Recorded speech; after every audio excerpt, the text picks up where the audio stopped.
Hi guys, welcome to Grey's Anatomy.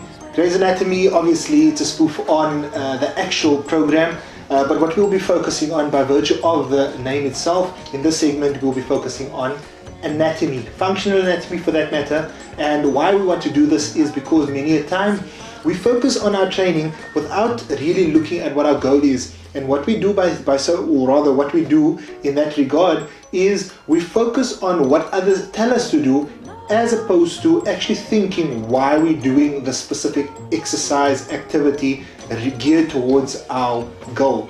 So this segment or this theme of our videos is going to be focusing on where does the muscle start, where does it attach, and what are the functions or what are the actions that that muscle is supposed to do.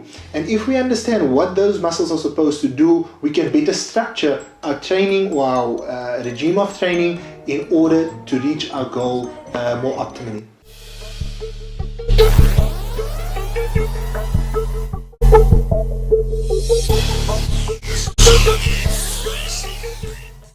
So today what we'll be focusing on is one of the most trained muscle groups, and that is why we're focusing on that today, and that being the chest muscle group.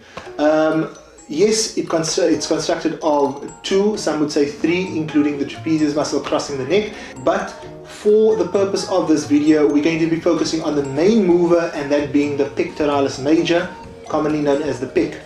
So if I take my hand and cross my chest like that, we will see that it starts right in the center. Obviously it starts on the clavicle, that being the collarbone, and then it goes down the sternum, the breastbone, and then also it attaches onto the aponeurosis of the obliques, external obliques specifically, but that would be the extension of the oblique muscles at the bottom.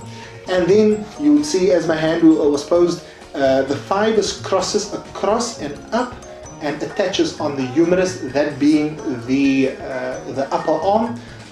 And by virtue of me flexing, as we commonly would do to contract that muscle, you would see the type of movement that is required in order to activate, to work that muscle.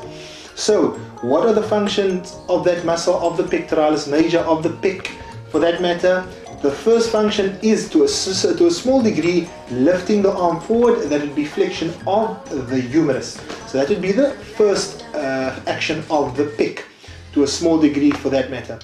The second but main movement of the pectoralis major whilst working is abduction. Adduction. Add, the term add meaning together, towards.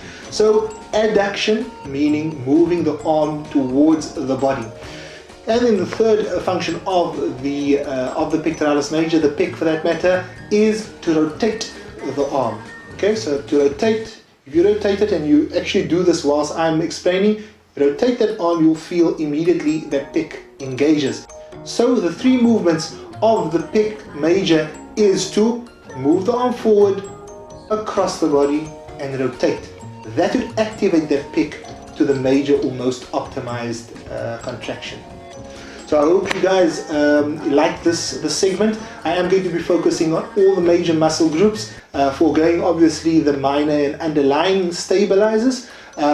Please leave a comment, share, and subscribe as much as possible. Your love is really appreciated and obviously drives me to make more of these type of videos. Thanks. Bye.